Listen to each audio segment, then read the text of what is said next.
How's it going, everybody? This is Rob Novakast back with another video doing, or at least episode reviews.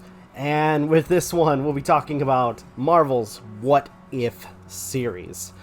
Now, I gotta say, this is really kind of going into the whole multiverse thing. And I believe, if I remember correctly, or at least doing a little bit of research, there was a series of comics like What If, or at least scenarios of what if, Wolverine was a father, and so on, like that. So, to an extent, especially with, again, we're getting into more of the multiverse stuff, and especially with, movies like Doctor Strange and the Multiverse of Madness, or Spider-Man No Way Home, where we're more likely dealing with a lot of multiverse stuff. It's cool. It's cool that we're doing stuff like this. So, I guess to start off, this will be a series, like, I would assume, if anything, they're not going to be a cohesive story, but kind of episodic episodes of different situations when it comes to different realities.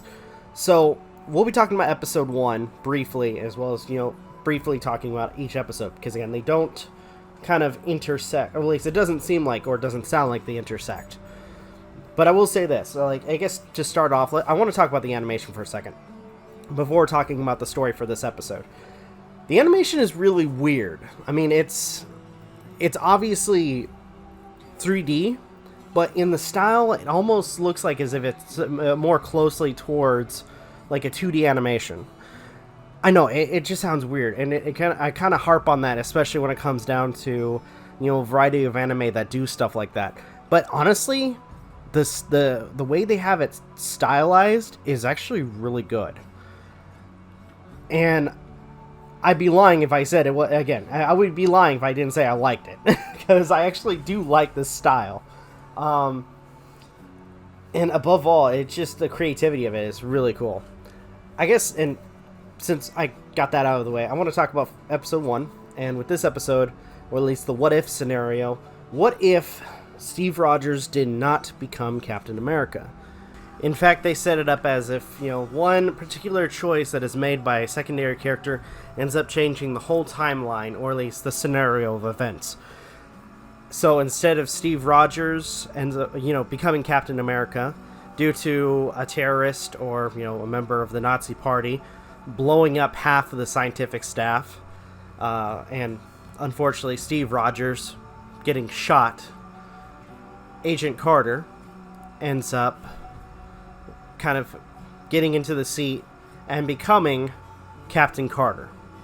Now, something in particular, and I think it's because of the times, and I know some people are going to look at this and be like, oh, patriarchy! Like, you gotta realize, it was that time where, men being closed-minded, or certain men, especially men of authority, are so closed-minded they wouldn't accept, a woman being part of the military, obviously.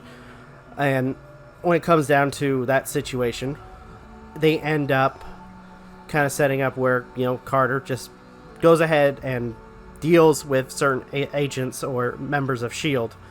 to try to stop their plans. Especially when they, as Captain America, they stole the Tesseract. But it seems like there's more to Hydra's plan, or more so Red Skull's plan, instead of, just making weapons. Because apparently something else, or at least something different when it comes down to the device or the hidden panel that he found the Tesseract in was on, or at least some kind of carving, and he figures he's going to do something with that.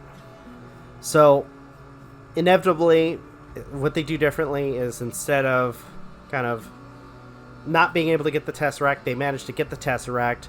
They use it to build Steve Rogers, because, he's not Captain America anymore, a precursor to the Iron Man suit, which they call the Hydra Stomper, which I thought was kind of cool. And I love that at one point he puts in paint, welcome to Brooklyn, which I thought was really funny. And we get to see bits of them, in combat, which I thought was really cool. Like, there's this one scene in particular where they are in air combat. Carter is hanging on the back of the Hydra Stomper, and they're just, like, smashing through a variety of different Hydra planes. It is so cool. So cool to watch. But inevitably, we get to the part where, at least for the movie, where they go on the train to try to stop Red Skull or stop whatever they're trying to do. And they do another switch where instead of it was Bucky that ends up losing his life, or supposedly losing his life, during, the whole train attack, it's actually Steve. Though I kind of figured that wasn't the case. So what ends up happening after this is they end up going after Hydra's main base. And I will say that there was a part that confused me a little bit, but then again, I had realized what was going on. When eventually they end up getting to the castle, Red Skull and his scientific team have the Tesseract, which again, that confused me a little bit because if I remember correctly, they were using the Tesseract to power the suit.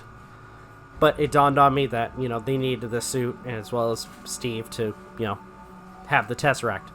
So they have the Tesseract. And something in particular that is different with Red Skull too is because he mentions how instead of making weapons, or at least he wants to bring Hydra's champion. And to a degree, again, this is another thing that confused me, but we do get to see what it is. Though, to an extent, no joke, I was thinking of Borderlands. Because as soon as they open up the portal with the Tesseract, tentacles start emerging from the portal, and it got me thinking of the Destroyer, right off the bat. I thought it was so funny. And unfortunately, during the whole thing, I think, and if I remember correctly, it was, I have to look at it again, but I'm pretty sure it was Red Skull, the first one to go, which I thought was funny. That was exactly what happened to the female siren, or the siren commander from Atlas, from the first Borderlands game. That's exactly what happened to her, where they open the portal, she's the first one to go by the Destroyer, just like how Red Skull is the first one to go, and killed by this creature from another dimension. So it's up to Captain Carter, as well as the rescued Steve Rogers and his Hydra Stomper, and the rest of the crew, to try and stop this thing from kind of breaking into our world. And inevitably, just like Steve Rogers sacrificed his own life to stop the bombs, Agent Carter decides to sacrifice her life to do the same. Instead, so that way this thing doesn't go any further, she decides to push it back through into the portal, and inevitably she ends up going in there with it. And in the last scene, we see her emerging from the portal that they made from Avengers, and they're both kind of we have or at least, I'm sorry, I'm getting ahead. Samuel Jackson's Fury and Hawkeye just standing there wondering what the hell's going on, and instead of the line "put down the spear," Fury's "put down the sword," which I thought was funny. And they're wondering who it is, but Hawkeye's dude, that's Agent Carter. And she's confused, and just like they did with Steve, they're it's been 70 years. We won the war. And that's basically how the story ends, with our character at this point, now, unfortunately, in the present, and Steve more likely being dead. Or senile. Who knows? But all in all, I think this was a cool start, especially with everything that goes on, or at least when it comes down to stories to be told for Marvel's What If.